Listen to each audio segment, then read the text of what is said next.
Constructing your life is about much more than just building a bank account. Each week, join real estate entrepreneur and mindset coach Austin Linney as he interviews guests who are constructing their dream lives and impacting the world around them on a daily basis. If you're an entrepreneur or wanting to start a business, or you just want to hear motivating stories of how others have overcome the odds, you are in the right place. And now for your host, Austin Linney. Guys, welcome back to Construct Your Life.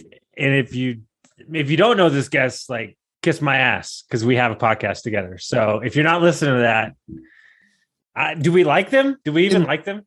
And welcome to the Brain. Wait, no. Which podcast are we doing here? Which podcast are we doing? Oh my God, it's Construct Your Life. You know what's interesting? What? I didn't even think about it till now. Like, that's the first time we met. So this is kind of cool. So on this episode podcast, 2. this is the anniversary. It's an anniversary episode.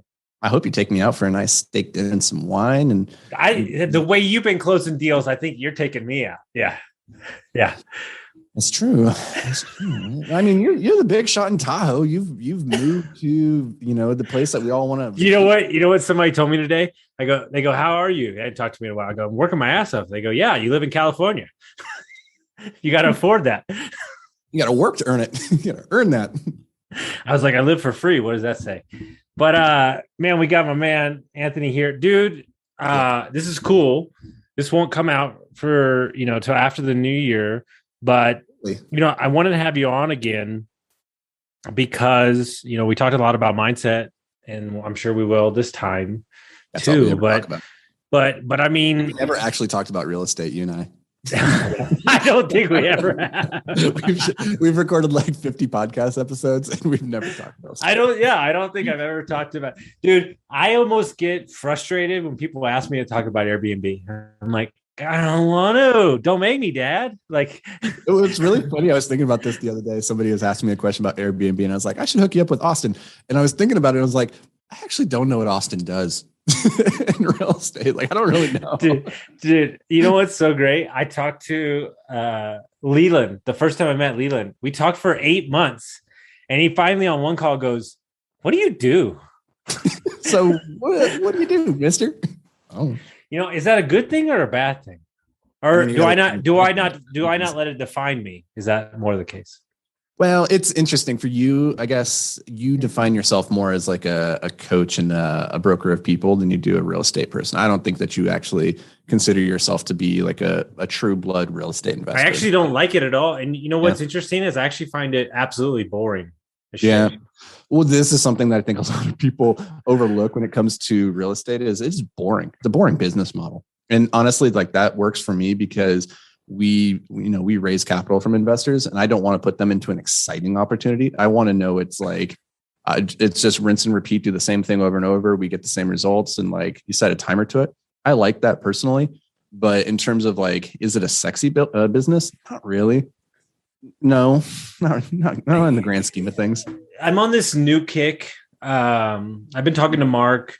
We're thinking about creating a series around, no, I wish we're creating a series around Mark Picard around advice I would say to my 20-year-old self.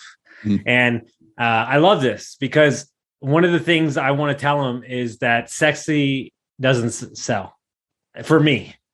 Like I'm looking at, sexy sells, but sexy doesn't deliver. Exactly. And what's interesting is I just interviewed Grinzik I'm doing Tactical Tuesdays on my podcast where we talk about a topic.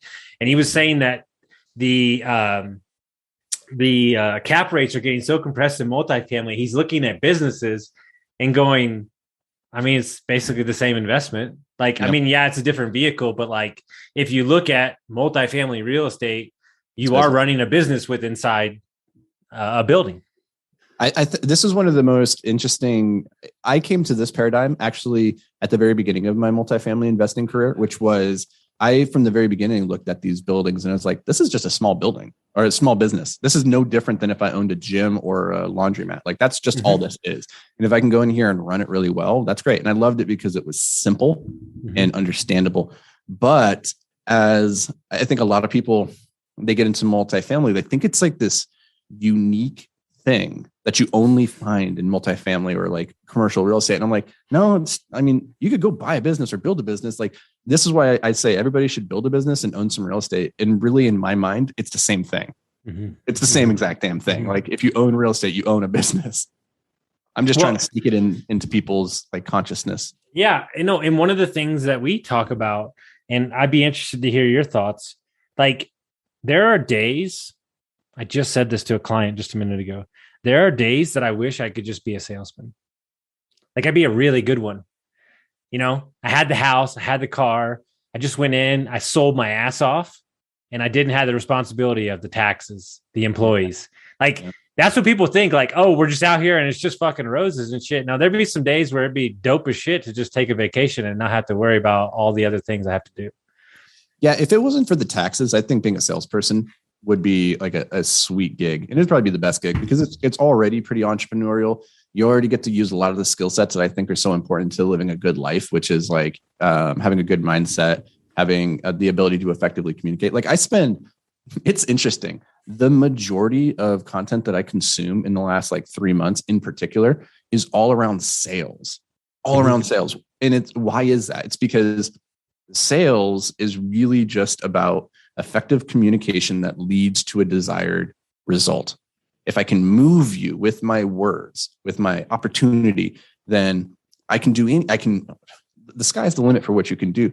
But even outside of like sales and like getting revenue or whatever, but just like the ability to communicate effectively with the world and shift at least maybe one or two perspectives to see the world in a similar way to you. I think that's a really powerful and empowering skill set to have. So I had a guy, and this happens from time to time. I had a dude text me today and he's like, hey, I need 15 minutes. I'm about to fucking blow my stack. 15 grand. He's like, I'm gonna blow my stack. He's like, I'll pay you. And I'm like, dude, you don't gotta fucking pay me. It's cool. Like, we'll just talk. And so I let him fucking vomit. I let him fucking go. And he's like, I fucking can't stand my business partner. This guy doesn't treat me with any respect. He's telling me that I'm not organized, all this shit. And I just let him run, And after he got done, I was like, hey, is there any part of you that thinks that he's projecting the way he feels about himself onto you? And he goes, well, fuck. Well, there we did. 15 minutes just shifted entire perspective. And now you can show up to that meeting at 3:00 with some compassion. Mm-hmm. That's proper communication. That's perspective. That's what we do. Like, that's the rub, because the problems aren't going away. It's just, okay, perfect example. I had a business that we've been building that the key principal in the business, the only reason we could be in business in Texas, emails us after 3 months and says, I don't want to do this anymore. And I could have gone, oh, well, fuck, that business is dead. Or I made 2 phone calls and we found a new principal. I just don't care anymore. Like, I don't know where that came from, if I've done enough work on myself, but it's just like, what's the alternative? Like, seriously. Like, I don't know. I don't get it. You said something about problem isn't going to go away. And I think this is super important, regardless if you're an entrepreneur, an investor, or you're just a human being trying to live your best life, is understand that like the problems, they don't go away. The problems don't get easier. You just get better. And so the problems that you get to solve are more complex and hopefully more intriguing. That's really all life is. And every time you go up a rung, you get paid more for it. Yeah. One of I remember when I first started rock climbing. Actually, no, it wasn't when I was starting. It was later on. I was coaching, and I was working with these kids, and they were like, "Oh, I want to be strong like you." Because then, and I was talking to this kid, and I was like, "Why?" He's like, "Because then it won't be so hard. Like I can climb these things, and it'll be easy."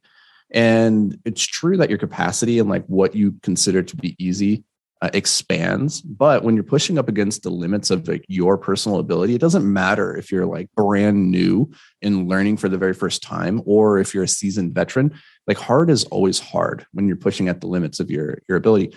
But what I did tell the kid was like, the interesting thing about becoming like improving at anything is that the complexity and interesting nature of what you're doing can expand. So like, yeah, when you're new, you can't do all the most interesting climbs. You can't go do the arch in Mallorca or climb the columns in Spain. Like, you can't do that yet. So as you get stronger, it's going to open up your capacity to go and solve those really interesting, intriguing, complex problems.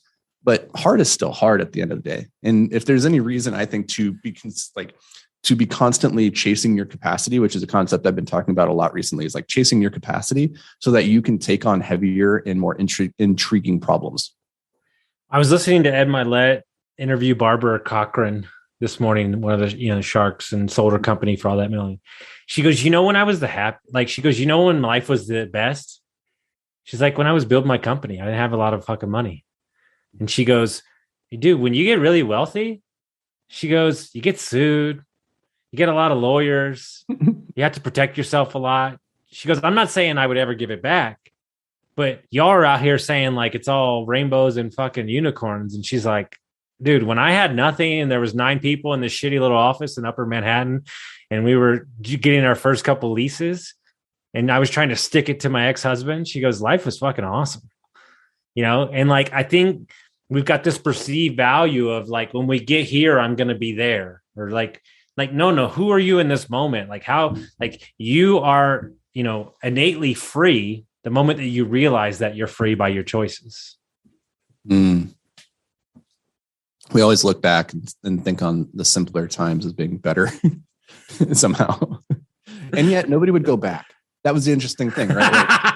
Like, I judge a lot by a person, like not just by what they say, but then what they do with their money, right? And like, this is what you find when you're raising capital for an investment, or like you're trying to get a consumer to buy your product, is like, you get a lot of lip service about like, this is the greatest product ever, I can't wait to buy it. And then it's like, okay, it's for sale now. And they're like, yeah, it's hard right now because I don't got a lot of money. So I guess maybe I'll pick it up. And it's like, okay, well, you didn't love it enough to spend your money on it. And so when you're talking about Barbara there, talking about like, oh, those times are so much better. She's like, I wouldn't go back. I wouldn't give this up. Like where I'm at right now, like I'm getting sued and everything, but I wouldn't give it up. It's like, take some stock there. Like, no, the problems just get bigger, and then you have people that can handle your problems. It's, what would you say? Because I know you work on a lot of different things, but what would you say? Y'all have had an amazing year. You've written a book that's a bestseller. You've closed many apartment deals. You're hiring people. What aspects of all that's going on right now has asked the most out of Anthony? It's all, so you just listed off all the successes. And what's really interesting is that with each one of those successes, I can point to a failure that occurs. So for all the hiring we've done, I had to do a lot of firing. For all the deals that we did, we had a lot of deals that didn't work out. And we had that book, but that book came out in August. So for 8 months of the year, that book wasn't out. It was just a lot of damn work. Right. And so it's so easy to look at the successes and say like, oh, the year was this, and say, that sounds great. But at the end of it, like to achieve those successes, you have to go through a lot of failures. And if you're not consistent with where you're trying to go in the process, and you're just focused on the outcome and the results, then you might get really discouraged well before you ever get to that successful end result, which we've talked a lot about on Brain Dump, which is like the psychology of success and what does it actually mean to be successful. Like that's a definition that we get to all create. I just don't live my life on goals, and I focus on daily, and I focus on what's in front of me. And if I crush that, then I feel like if I do that for a long enough time on a level trajectory, I'll create everything I want to create. Am I like, I don't know, maybe I've told people 3 times this week that I think goals are ridiculous. Like, am I crazy with that thinking? Like, I just don't, it's 1% every day. I'm going to get better. I'm going to handle what's in front of me. I'm going to crush my things I need to do daily. Like, that's just the way I operate. Like, it's more lifestyle based for me than like, this is what I'm going to knock out Q1. Like, I don't know, maybe I just have too many balls in the air and it's hard to put a dot on it. Guys, you know what, man? I have been in this short-term rental game for so long. You know what? I think I'm paying the light bills over at Airbnb and HomeAway and those companies. The fees are getting ridiculous. And the only way to do that is to stop building your real estate on somebody else's platform. And my man, Mark Simpson, Book Direct Playbook, the book is coming out. And this is a no-brainer. We got the hotels. The hotels do 50% direct booking on our website because of the tips and tricks that he's taught us with marketing and so on and so on. I've got a preview of this book. It is a game changer. Make sure you check it out, dude. You won't regret keeping more of your money for yourself. I was listening to, who was it? it might have been Jordan Belfort's podcast the other day, and he was talking about how the word goals wasn't even in the public lexicon until like 1950s or 60s when like Earl Nightingale came on and did his like radio broadcast, and he started talking about goals, and then it was actually a different thing. When he was talking about goals, he was actually talking about vision, like and life vision, and having this big audacious vision for what you want your life to be. And when you're talking about like having a life plan or like life by design, like I can already see my company and my life 10 years from now. Like it's in here already. Mm-hmm. So you have the vision, and somewhere along the line, the word goal became like this almost like bastardized concept where it's now just to-do lists. It's just tasks. And we talk about the goal when really what we need is to have vision and process. And I think vision or goal, like if you want to call it by that, but I think because we have bastardized it, maybe vision is more helpful, because vision is like, who do you see yourself in the future? Who are you as an individual? What kind of life are you living? That's not like a goal. It's just, who do you see yourself as when you see yourself in the future? And you get to determine right now, as you're going through that mental exercise, who that person is and what you value and what that life looks like. And then the question becomes, okay, what are the processes that have enabled that person to become a reality? It's really simple. At the end of the day, you just figure out what were the processes that would enable you to become that person. Okay, that person they have a strong stoic mindset. They're calm, but they're loving. They're physically fit. They're healthy. They have great wealth. They can go and do whatever they want with their time and spend it with whoever they want when they want. They're able to communicate effectively with the world and convey their ideas in a way that gets other people bought into the vision. Okay. That's the vision. Yes, I'll take all those things, please, sir. Right. Yes. But the process is like, okay, cool. Every day, then let's start working on our mindset, our health, our wealth, and our communication, right? The 4 spheres of influence that I talk about all the time. It's like, it's super simple. It's not easy, but it's the process. It's not necessarily a goal. And we talked about this very recently, I think, actually on Brain Dump, the episode that came out this week, and you put onto my radar. Because I never go back and listen to us. I'm like, these guys are full of it. But I did go back and listen to this one. And I was talking about how I don't think that you can live a successful life until you've clearly chalked the field with the rules that you're playing by. And that means having a set of values and like a code of ethics that you're playing the game of life by. And I think that's important if you want to, future cast, like what's your vision for the life that you want to have? Like it starts by understanding the underlying code of ethics that you've established, that this is how I'm going to live. Mm-hmm. My business partner, he said he finally got to a place where he was getting too many opportunities thrown his way, and life is good. And he really wants to create the life, life by design. And he sent me a list, and it was like 5 things. And he goes, if anything falls in this category, impact the community, something that my kids can grow up and see as a business, land. We want to create, this. He's like, I'm in. Like if it falls in one of these categories, I'm done. And I sent him, I said, in the 1 million people I've talked to, that's the only time I've ever seen that from somebody. And he knows, like, if it's outside of that, I'm good. It's not happening. And he just walks on by. Like, it's super powerful to just have it and go, okay, assessment done. Let's go do it. Like, we're looking at 40 acres right now. And he's like, boom, falls right in line with what I want. Ranch in Texas, done. Okay, cool. Let's go do it. It wasn't like, how am I going to get the money? It wasn't like, whatever, how are we going to get it? No, it was like, okay, sounds good. I mentioned this a while back, but I was in like a mastermind workshop thing with Tom Bilyeu, and he was talking about how he was talking about this in the lens of like a CEO. But I think this is also important for just period in your life, is that you're standing in a room of 1,000 open doors, and your job is to close 999 of those and then go running like a madman through the one open door, right? And whether you're a CEO and you're trying to get a team of people to run through that open door with you, or you're just trying to get yourself and your life through a door, recognize that like you can't squat on 2 toilets simultaneously. Well, I mean, you can, but it's going to make a mess. So pick one. You got to pick your doors and say, those are the doors I can go through. And life, it sucks that it is so short and there are so many things that you could do, but you can do anything you want, but you can't do everything. So get really clear on what that anything is that you want to do. And there's a lot of people that aren't living anything close to what they want to be doing because they've settled for mediocrity. Shoulda, coulda, wouldas, or mom, dad wanted me to do this. What do they say? Good is the enemy of great. Mm-hmm. Like I was at Jake and Gino's multifamily mastery in Orlando, and I think it was Luke Wren was on stage. He's like a Tony Robbins guy, and he's like, "Good is the enemy of great." And who wants to live a good life? And then he's like, raise your hand. Who wants to live a good life? And then he's like, who wants to live a great life? He's like, when given those two options, why would you ever go for good? Right? Like, why would nobody would choose a good life over a great life? And so stop settling for good.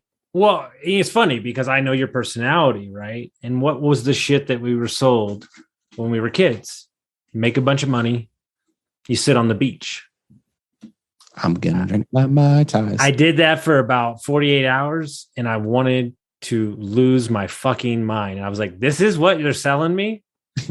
Nah, I'm good. Who goes on vacation and it ends up more stressed than when they were this at home? guy? Like everybody. I do. Everybody more or less like come back from vacation and need to decompress. Dude, my favorite Jerry Seinfeld joke is he goes, I have a theory that wherever you are, you want to be somewhere else. So if you're thinking, I want to be out, and he goes, the moment that you go out, you go, man, I'd love to be home.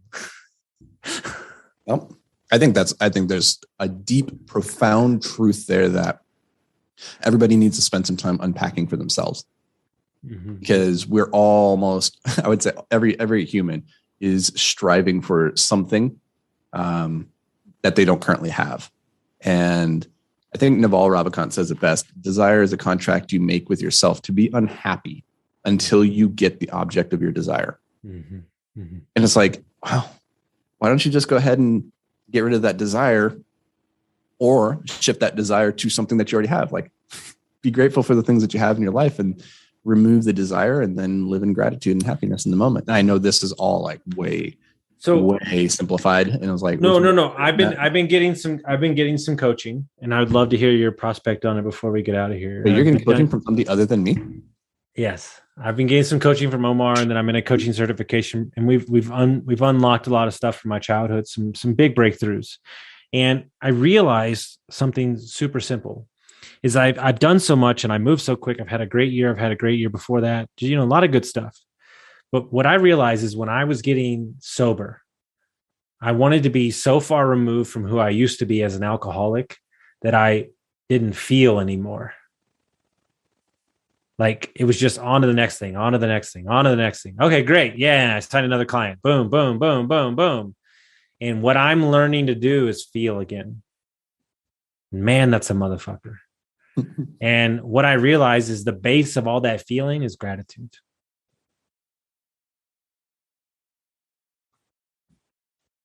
Why do you think it is that you were trying to move away from feeling for so long? Because I hate that motherfucker I used to be. Like with a passion. That mediocre, mail it in, drink every day. And I just wanted to get in this fucking speeding train and get so far away from that version of myself and not realize that version of myself made me who I am today. You know what's interesting? I think in metaphors and analogies, as you even said that just now about like wanting to be so far away from that person that you were, that you wanted to hop on a train and just be like removed or transported. And like the first thing that my mind thought of was, well, if you step on a train to get away from who you were, somebody else is running that train. And so that train can always bring you back, right? Like, the only way to get away from who you were is one step at a time that you take, because then the only way you can go back is if you take those steps back. You're in control. But if you hop on a train, somebody else can take you away, but then that thing can also bring you back.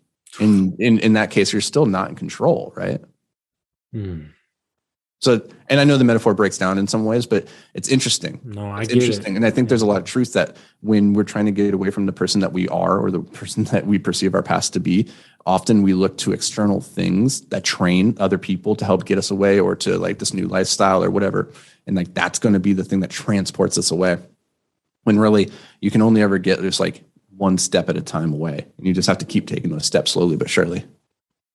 Yeah. And I think there's something to be said, like, like at 39, 38, I didn't expect like to start from, not from zero, but, get divorced, rebuild, and you feel like you're behind the eight ball sometimes, right? Because you weren't living your life properly. And like, but if I'm really being honest with myself and I look back at like the ground I've covered in the short amount of time, like what's really fucking me up is like when I get those like updates on Facebook and it's like, this podcast was a year ago. And I'm like, oh God, who was that guy? Jesus Christ. That was a year ago. It feels like it was 7 years ago. Yeah. Like, I got one of those the other day from Facebook where it's like 7 years ago you were here. And I was like, 7 years ago. Whoa. No, it's crazy, man. And I think that we, like, with the right environment, with the right, being around the right people, with the right mindset, like it's amazing how much ground you can cover. Right. And like, I think like my successes are like my clients' results. And like, I guess yesterday was my birthday. I didn't like send out a memo, like send me text, but like, I got like four. No, it's coming up, but I got like four. I got like four in the same day, like in the same hour of like, hey, thank you.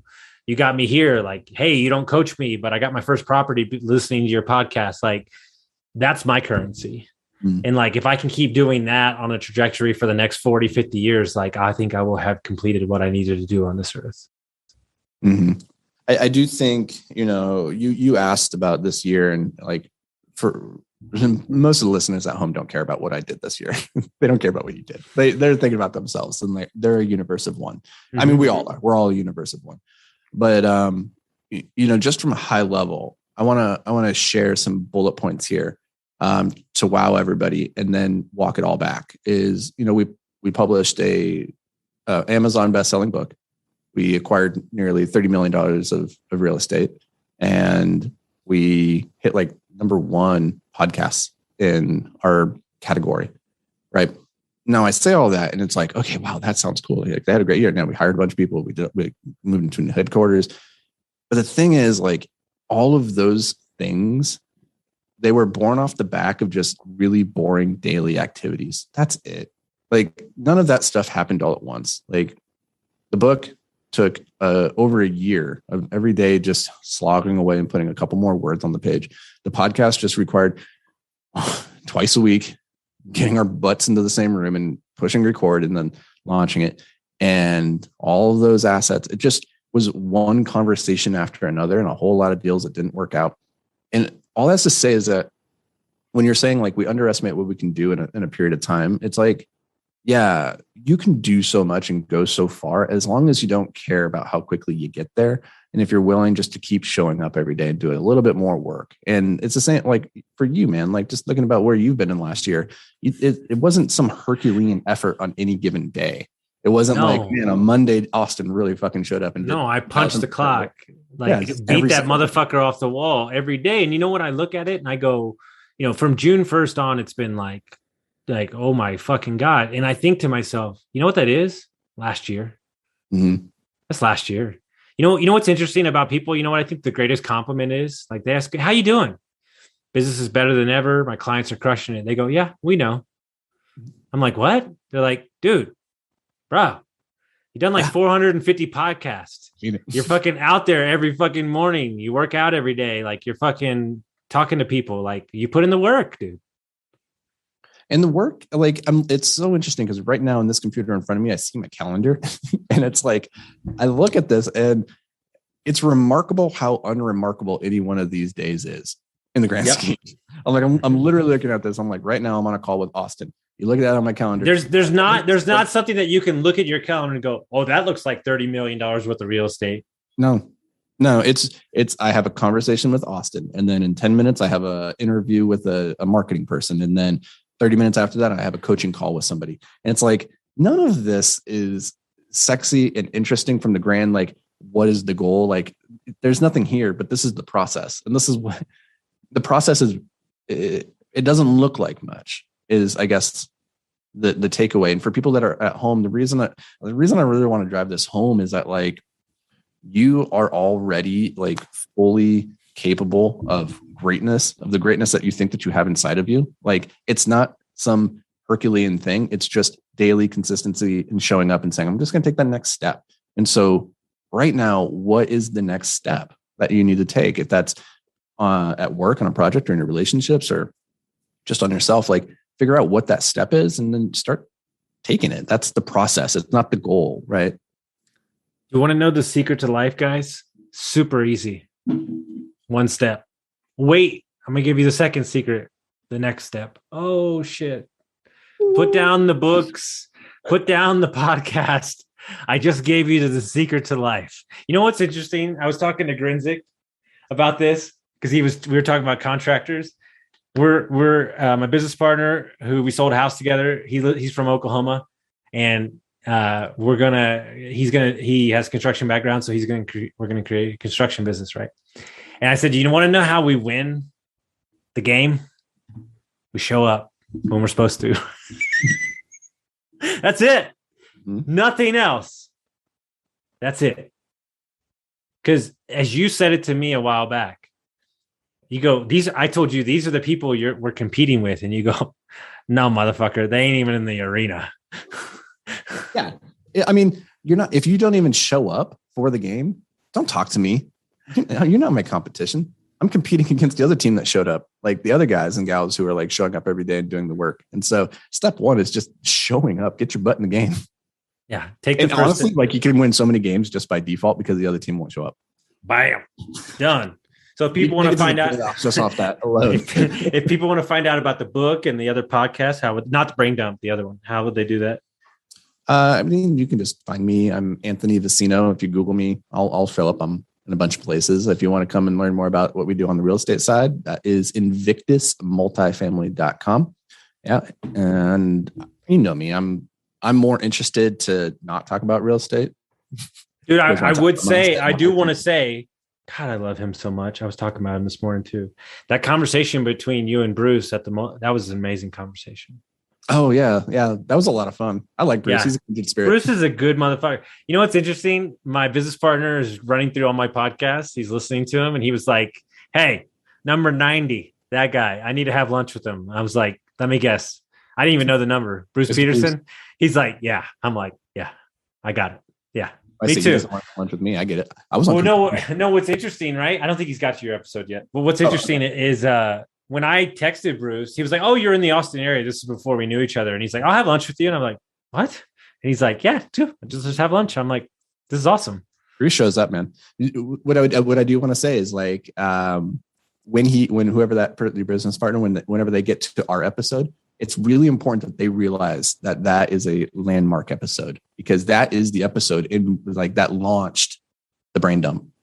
It did. It's very, you know what? I'm going to go listen to it. It's historic. Again, it's historic because we're gonna change the world with the psychology of success. Guys, if you like this episode, send it out to your friends, share it with somebody to get some value. We'll see you next time. And listen to the brain dump, you motherfuckers. And what if you haven't listened to the brain dump yet? What's wrong with you? Seriously. Dude, I mean, the Angelo Rick Alexander episode alone will fucking change your life. Yeah, that was a killer episode. And then the Omar one, we're getting huge. We're getting huge because Anthony was dropping bombs. So, yeah, it's amazing. We'll see you next time.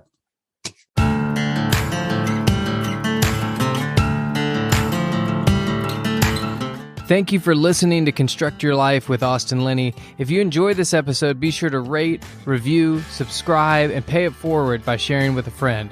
Most importantly, take this opportunity to start constructing your life by taking immediate action on what you learned. For show notes, resources, and more information on one-on-one coaching with Austin, visit constructyourlifepodcast.com.